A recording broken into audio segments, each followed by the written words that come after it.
નમસ્કાર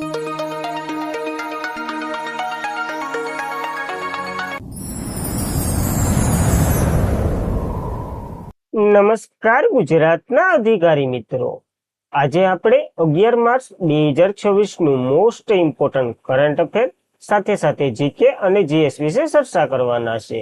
તો ખાસ કરીને ચેનલ ઉપર નવા હોય તો ચેનલને સબસ્ક્રાઇબ કરી લેવી, વિડીયો પસંદ આવે લાઈક કરવો અને તમારા મિત્રો સુધી અવશ્યથી શેર કરી દેવો. તો ચાલે આજના ઇમ્પોર્ટન્ટ ક્લાસની આપણે શુભ શરૂઆત કરી દઈએ. તો આંધ્રપ્રદેશે કેટલા વર્ષથી ઓછી ઉંમરના બાળકો માટે સોશિયલ મીડિયા પર પ્રતિબંધ મૂકવાની જાહેરાત કરી છે. હાલ તો 13 વર્ષનું જ કીધું છે. આમાં એના બે મત છે, કારણ કે 16 વર્ષે રાખે ને 13 વર્ષે રાખે એ 90 દિવસની અંદર ખબર પડશે, કારણ કે કાયદો બહાર પાડવાનો છે. તો આંધ્રપ્રદેશના મુખ્યમંત્રી એન ચંદ્રબાબુ નાયડુએ શુક્રવારે જણાવ્યું, રાજ્યમાં આગામી 90 દિવસની અંદર 13 વર્ષથી ઓછી ઉંમરના બાળકોમાં સોશિયલ મીડિયા પર પ્રતિબંધ મૂકવામાં આવશે. આ વિધાનસભાના સંબંધતા મુખ્યમંત્રીએ આ પ્રતિબંધ 13 અથવા તો 16 વર્ષથી વયની બાળકો સુધી લાવવા કે નહીં લાવવા એ અંગે ચર્ચા કરી રહ્યા છે. આ ખાતરી કરી રહ્યું છે કે 90 દિવસની અંદર 13 વર્ષથી ઓછી ઉંમરના લોકો તો નહીં જ જોઈ શકે સોશિયલ મીડિયા, એટલે કે બાળકો નહીં જોઈ શકે. આ નિર્ણય એટલે કે સીએમ ચંદ્રબાબુ નાયડુએ લીધો છે, જે આંધ્રપ્રદેશના સીએમ છે. તો ખાસ એનું કેપિટલ અમરાવતી છે. તો આ બેઝિક માહિતી આપણને આંધ્રપ્રદેશ વિશે યાદ રાખવી. હવે પ્રશ્ન આમાંથી જ આવશે, જો ઓસ્ટ્રેલિયાએ 14 વર્ષથી ઓછી ઉંમરના બાળકો માટે, ન્યુઝીલેન્ડે સરકારે 16 વર્ષથી ઓછી ઉંમરના બાળકો માટે પ્રતિબંધ મૂક્યો હતો. ફ્રાન્સે એનું ખાસ યાદ રાખવું 15 વર્ષથી ઓછી ઉંમરના બાળકો માટે, જ્યારે સ્પેને 16 વર્ષથી ઓછી ઉંમરના બાળકો માટે, ઇન્ડોનેશિયાએ હમણાં પાડ્યો 16 વર્ષથી ઓછી ઉંમરના, અને ભારતનું એક રાજ્ય સમજદાર બની ગયું 16 વર્ષથી ઓછી ઉંમરના બાળકો માટે. તો આ મહત્વના સોશિયલ મીડિયાના પ્રતિબંધો આપણે યાદ રાખવા, કારણ કે એક ક્વેશ્ચન અવશ્યથી હશે આમાંથી. ત્યારબાદ ભારતમાં પ્રથમ સમુદ્ર વીજ ઉત્પાદન પ્રોજેક્ટ ક્યાં શરૂ કરવામાં આવી રહ્યો છે? તો લક્ષદ્વીપ ખાતે શરૂ થઈ ગયો છે. મોસ્ટ ઇમ્પોર્ટન્ટ બની રહ્યું છે. આની જાહેરાત કરી હતી જ્યારે આપણે જોયું હતું, પૃથ્વી વિજ્ઞાન મંત્રાલય હેઠળ national institution of ocean technology દ્વારા વિકસાવવામાં આવેલ આ પ્રોજેક્ટ ઠંડા અને ઊંડા સમુદ્ર પાણીને ગરમ સપાટીના પાણી વચ્ચે તફાવત જ્યાં ઉભો થાય ને, જેને અલ નીનો અને ડી નીનો કહેવામાં આવે ને, એ ઉપયોગને જે વીજળી અને બળતણનું ઉત્પન્ન કરશે, અને આ પીવાલાયક પાણી તરીકે પણ આનું ઉત્પન્ન કરવાનું છે. આની ક્ષમતા દરરોજનું લગભગ 60 થી 65 કિલો વોલ્ટ જેટલી વીજળી મળશે, અને 1 લાખ લીટર સુધી તાજું પાણી શુદ્ધ એટલે કે પીવાલાયક પાણી સમુદ્રમાંથી આપણને મળવાનું છે. તો મહત્વનો પ્રોજેક્ટ બની રહ્યો છે, આપણે લક્ષદ્વીપ ખાતે સ્થાપિત કરી રહ્યા છે. હવે આ કઈ ટેકનિક આધારિત? તો કે ઓશન થર્મલ એનર્જી કન્વર્ઝન એની આધારિત કાર્ય કરવાનું છે.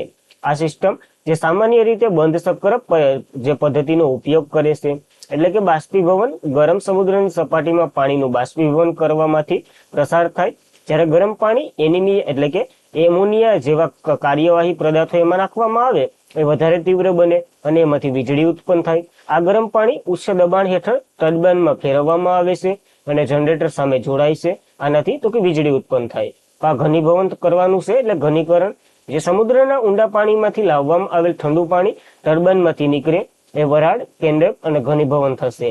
આ પાણી ઠંડુ કરશે અને તેમાં પ્રવાહી સ્વરૂપે ઘણા તત્વો ઉમેરવામાં આવશે, અને આને રિસાયકલ કરી અને આપણે પી શકશું. તો આ બંને કાર્ય આના અંતર્ગત કરવાના છે. લક્ષદ્વીપમાં આપણે આ પ્રોજેક્ટનો શિલાન્યાસ થયો છે, તો ખાસ યાદ રાખવું પડશે.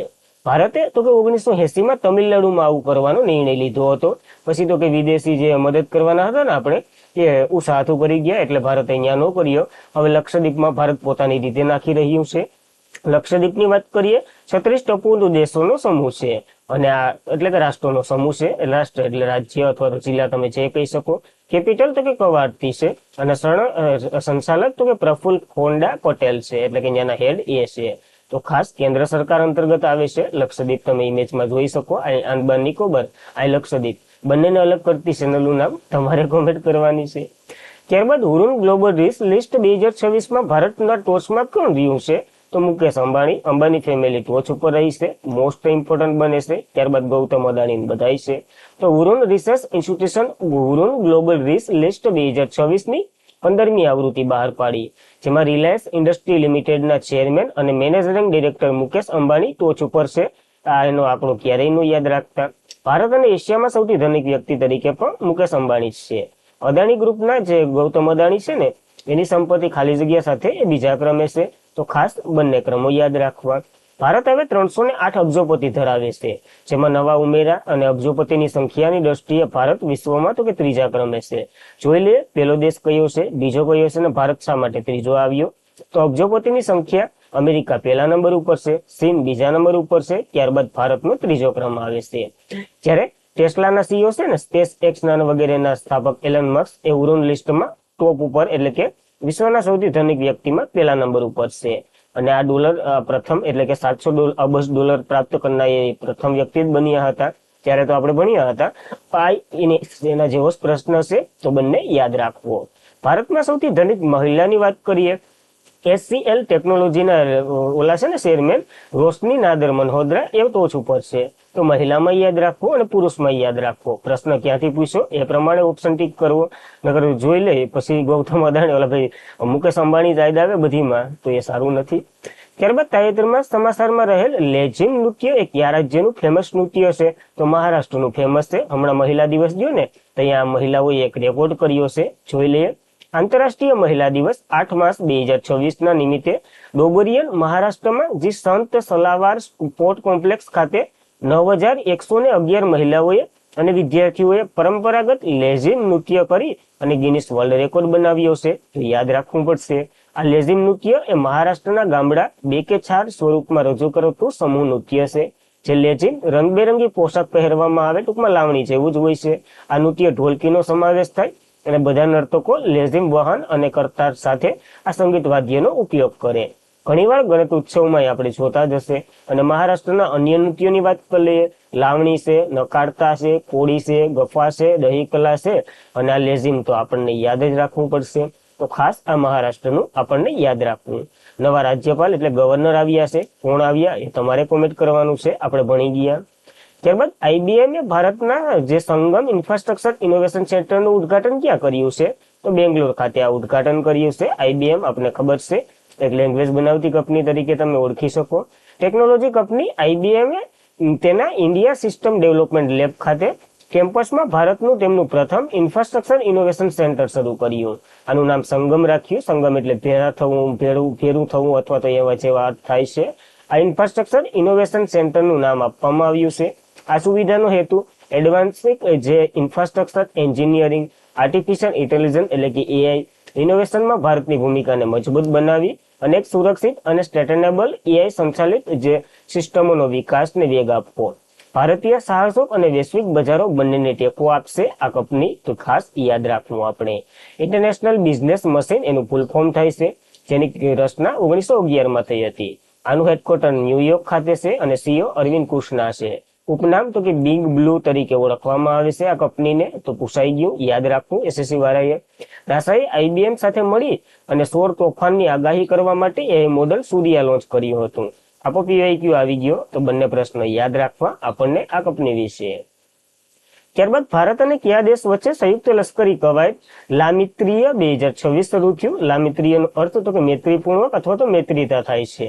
સેશલ્સ વચ્ચે આપણે કરી છે. તો ભારત અને સેશલ્સ આ વખતની આવૃત્તિ તો કે સેશલ્સમાં યોજાઈ રહી છે. તો બંને પોઈન્ટો યાદ રાખવા. ભારત રાજ્ય સશસ્ત્ર દળો અને ટુકડી લામિત્ર 2026 સંયુક્ત લશ્કરી કવાયતની 11મી આવૃત્તિમાં ભાગ લેવા માટે સેશલ પહોંચ્યું છે. આ કવાયત સેશલ સંરક્ષણ દળો સાથે સેશલ સંરક્ષણ એકેડેમી ખાતે 9 માર્ચથી 20 માર્ચ દરમિયાન યોજાવાની છે. આ પહેલ સેશલ્સ વચ્ચે વધતા જતા જે સંરક્ષણ સહયોગને પ્રતિબિંબ કરશે અને ભારત અને વગેરેનું શું કહેવાય હેતુ છે આનો એ યાદ રાખવો. લામિત્રીયનો અર્થ તો કે મિત્રતા થાય છે અહીંયા સેશલ્સની ભાષામાં. તો યાદ રાખવું. પેલી વેલી કવાયત 2001માં યોજાઈ હતી. દર 2 વર્ષે યોજાય છે.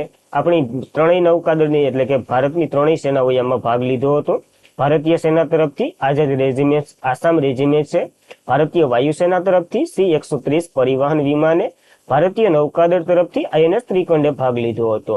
આ બધી સેશલ્સ ગયા હતા. તો આપણે કવાયત યાદ રાખવી ઇમ્પોર્ટન્ટ છે. સેશલ્સની વાત કરી લઈએ તો કે આફ્રિકન પછી આજો કોન્ટિનેન્ટમાં આવેલો એક ટાપુ સમૂહ છે. એનું કેપિટલ વિક્ટોરિયા છે. ચલણ તો કે સેશલ્સ રૂપિયો છે અને પ્રમુખ તો કે પેટ્રિક હાર્મિનીસ છે. તો ખાસ આ બેઝિક માહિતી આના વિશે આપણને યાદ રહેવી જોઈએ. ત્યારબાદ તાજેતરમાં જ ઈરાનના સર્વોચ્ચ નેતા કોણ બન્યા છે? તો મોજબહાત ખામ બન્યા છે. આપણને ખબર છે એક એટેક થયો હતો, ઈરાન ઉપર અન્ય એટેક કર્યો હતો, અયાતુલ્લા અલી એનું અવસાન થઈ ગયું હતું. અયાતુલ્લા અલી બાદ અલૈયાન રેઝા અસીફ ત્યાંના કાર્યકારી બનાવ્યા હતા, કારણ કે આ ઈરાનનું સર્વોચ્ચ પદ કોઈ દી ખાલી ન રહે એના માટે, અને એ બનાવ્યા હતા. હવે પરમિનેન્ટ તરીકે નિમણૂક થઈ ગઈ. તો અમેરિકાએ ઇઝરાયલના હુમલા માર્યા ગયેલા બાદ ઈરાનના આયાતુલ્લાહ અલી ખામેદ એના પુત્ર મોહજબાન ખામેદ તેમના ઉત્તરાધિકારી તરીકે પસંદ કરવામાં આવ્યા છે. કાર્યકારીની વાત આપણે કરી ચૂક્યા છે. અલી રેઝા અસીફ હતા. જ્યારે ઈરાનની વાત કરી લઈએ, કેપિટલ તહેરાન છે, સલણ તો કે ઈરાની રિયાદ છે. તો આ બે વસ્તુ યાદ રાખવી. હવે ઓપરેશન સિંહ ગર્જના એટલે કે લાયન રોલ શરૂ કર્યું હતું ઇઝરાયલે ઈરાન ઉપર, અને એમાં જ માર્યા ગયા હતા. કયા? તો કે અલી ખામેદ. અને આ ઓપરેશન એપિક્સ ફ્યુરી શરૂ કર્યું હતું. ત્યારબાદ અમેરિકાએ ઈરાન પર હુમલો કરવા માટે, ત્યારબાદ બદલો આપવા, ઈરાન કે બદલો લઈને રહેશું, ઓપરેશન ફતેહ એ ખૈર શરૂ કર્યું હતું ઈરાને. કેના સામે? તો કે અમેરિકા સામે. તો ખાસ આવી રીતના કંઈક યુદ્ધ હાલી રહ્યું છે. અત્યારે પરિસ્થિતિ બહુ ખરાબ છે. ત્યારબાદ દુર્લભ શિકાગોના ભૂતપૂર્વ વિદ્યાર્થી પુરસ્કાર મેળવનાર પ્રથમ ભારતીય કોણ બન્યા છે? તો કૃષ્ણમૂર્તિ વી બન્યા છે. ખાસ નામ યાદ રાખવું, કારણ કે પ્રથમ છે એટલા માટે આપણને. તો ભારતીય અર્થશાસ્ત્રી કૃષ્ણમૂર્તિ વી સુબ્રમણ્યમ શિકાગો યુનિવર્સિટી દ્વારા વ્યવસાયિક સિદ્ધિ મેળવનાર અને ભૂતપૂર્વ વિદ્યાર્થી પુરસ્કાર એનાયત કરવામાં આવ્યો. જે આ એવોર્ડ 85 વર્ષના ઇતિહાસમાં સન્માન મેળવનાર પ્રથમ ભારતીય અર્થશાસ્ત્રી બન્યા છે. 85 વર્ષ એટલે 1941માં પુરસ્કારના ઇતિહાસમાં પ્રથમ વખત થયું છે. અને સુબ્રમણ્યમ 2018 થી 21 દરમિયાન ભારતીય સરકારના મુખ્ય આર્થિક સલાહકાર રહ્યા હતા. કોરોનામાંથી આન્યસ કાઢ્યા હતા.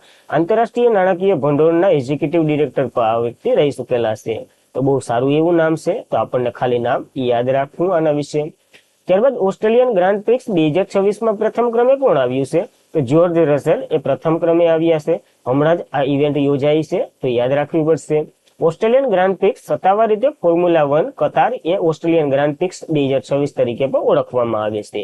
આ ફોર્મ્યુલા 1 મોટર રેસ હતી, જે 8 માર્ચ 2026ના રોજ ઓસ્ટ્રેલિયાના વિક્ટોરિયામાં શરૂ થઈ હતી. વિક્ટોરિયાના મેલબોર્ન ખાતે, આલ્બન પાર્ક ખાતે. અને આમાં પ્રથમ ક્રમ ઉપર યુનાઇટેડ કિંગડમના જ્યોર્જ રસેલ, જે મર્સિડીઝના ડ્રાઈવર છે. બીજા નંબર ઉપર ને ત્રીજા નંબર ઉપર તમારી રીતને એક વખત જોઈ લેવું, કારણ કે ઇમ્પોર્ટન્ટ તો જ્યોર્જ રસેલ જ છે, તો એને જ યાદ રાખો. ત્યારબાદ કયા યુદ્ધના નાયક અને વીર ચક્ર પુરસ્કાર વિજેતા કેજી જ્યોર્જનું 95 વર્ષની વયે અવસાન થયું છે? તો 1965માં આપણે પાકિસ્તાન સાથે વોર કર્યો હતો ને, કારણ કે 1962માં ચાઇના સાથે થયો હતો. પછી પાકિસ્તાન થોડું ખરીયો કરતું હતું, એને પથાડ્યું. પછી પાછું પાકિસ્તાન સાથે થયું, પછી પાછું પાકિસ્તાન સાથે થયું. તો આવા ઘણા યુદ્ધ છે. એમાં 1965નું જે યુદ્ધ થયું હતું ને, એમાં મહત્વના નાયક હતા. તો 1965માં ભારત પાકિસ્તાન યુદ્ધના નાયક અને વીર ચક્ર પ્રાપ્ત કરનાર લાન્ચ હવલદાર કેજે જ્યોર્જ, જે નિવૃત્ત થઈ ગયેલા હતા, જે કેરળ ખાતે 95 વર્ષની વયે અવસાન થયું છે. તેમનું કોટામલ સ્થિર તેમના નિવાસસ્થાન એટલે કે કેરળમાં જ અવસાન થયું છે. તેઓએ ભારતીય સેનાના સિંગલ સ્કોપ્સ ભૂતપૂર્વ સૈનિક હતા. 1965ના યુદ્ધ દરમિયાન વાઘા સેક્ટરના દુશ્મનમાં ગોળીબાર વચ્ચે સંદેશા વ્યવહાર લાઇન પુનઃસ્થાપિત કરવા બદલ એમને વીરતા ચક્રથી નવાજવામાં આવ્યા હતા. તો મહત્વ બને છે. અને વીરતા ચક્ર એ ભારતનો ત્રીજો યુદ્ધ સમયનો જે વીરતા પુરસ્કાર માનવામાં આવે છે. હમણાં જ આપણે જોયા હતા વીરતા પુરસ્કારો, તો ખાસ એનું રિવિઝન કરતું રહેવું, કારણ કે મોસ્ટ ઓફ એક પ્રશ્ન એમાંથી અવશ્યથી આવશે. અને આજના માટે એટલું જ હતું. ખાસ કરીને મિત્રો, વિડીયો પસંદ આવતો હોય તો લાઈક કરો, તમારા મિત્રોને શેર કરો. ચેનલ ઉપર નવા હોય તો અવશ્યથી સબસ્ક્રાઇબ કરી લો. હવે કાલનું રિવિઝન કરી લઈએ, પછી સેશન એન્ડ કરીએ. તો આંતરરાષ્ટ્રીય મહિલા દિવસ 2026 આપણે 8 માર્ચે મનાવી ચૂક્યા છે. તો આપણને યાદ રહેવું જોઈએ. કયા દેશના વિશ્વનો સૌપ્રથમ પાંખિક માટે શ્રેષ્ઠ સેલ્ફ સારવારને મંજૂરી આપી છે? તો જાપાને આને મંજૂરી આપી છે. ખાસ ઇમ્પોર્ટન્ટ છે. T20 વર્લ્ડ કપ 2026 ઇન્ડિયા અને ન્યુઝીલેન્ડે 96 રનથી હરાવી કેટલામું ટાઇટલ જીત્યું છે? તો ત્રીજું ટાઇટલ જીત્યું છે. પેલું વહેલું તો 2007માં જ જીતી ચૂક્યું હતું ભારત. કયા રાજ્યએ 16 વર્ષથી ઓછી ઉંમરના બાળકો માટે સોશિયલ મીડિયા પર પ્રતિબંધ મૂક્યો છે? કર્ણાટક. અને હવે આંધ્રપ્રદેશ આવી ગયું લાઈન ઉપર, યાદ રાખવું. ભારતીય ભૂશાસ્ત્રીય સર્વેક્ષણે કેટલામો સ્થાપના દિવસ મનાવ્યો છે? 176મો સ્થાપના દિવસ મનાવ્યો છે, તો યાદ રાખવું. કયા રાજ્યમાં પહેલીવાર જીઆઈ ટેગ કરાયેલ કાલી અંગલોગ એટલે કે આદુનો નિકાસ કરવામાં આવ્યો? લંડન ખાતે. તો આસામની જીઆઈ ટેગ પ્રાપ્ત આ વસ્તુ છે, તો ઇમ્પોર્ટન્ટ બની રહી છે. કયા દેશના પહેલા બ્લુ ગ્રોન્ટ ગિફ્ટ સિટી ખાતે NSX દેવડી સદીથી લિસ્ટથી જાહેર કર્યા છે? તો શ્રીલંકાએ જાહેર કર્યા છે. ખાસ ઇમ્પોર્ટન્ટ બની રહ્યા છે, ગુજરાતમાંથી થયા. મહત્વાકાંક્ષી જિલ્લાઓમાં સસ્ટેનેબલ ડેવલપમેન્ટ ગોલને આગળ વધારવા માટે નીતિ આયોગે કયા દેશની ઇન્ટરનેશનલ કોઓપરેશન એજન્સી વચ્ચે તબક્કાવાર હસ્તાક્ષર કર્યા છે? તો જાપાનની આ કંપની છે, જે હવે શું કરશે, બધી કરવાના છે સસ્ટેનેબલ ડેવલપમેન્ટ ગોલના. કયા દેશમાંથી શોધાયેલ સૌથી જૂના ખડક, જે સૌથી જૂનું માનવામાં આવે છે, તો ઇન્ડોનેશિયામાંથી મળી આવ્યા છે. ખાસ ઇમ્પોર્ટન્ટ, આ વર્ષો એટલા વીતી ગયા છે આના, તો યાદ રાખવા. અને આજના માટે એટલું જ હતું. ખાસ કરીને મિત્રો, વિડીયો પાછળ બહુ મહેનત થાય છે, તો તમને પસંદ આવે તો એક લાઇક કરો, તમારા મિત્રોને શેર કરો. ચેનલ ઉપર નવા હોય તો અવશ્યથી સબસ્ક્રાઇબ કરો. પીડીએફ, સ્ટડી મટીરિયલ વગેરે માટે તમે ટેલિગ્રામમાં જોઈન્ટ થઈ શકો છો. તો આજના માટે એટલું જ હતું. જય હિન્દ, જય ભારત, ધન્યવાદ.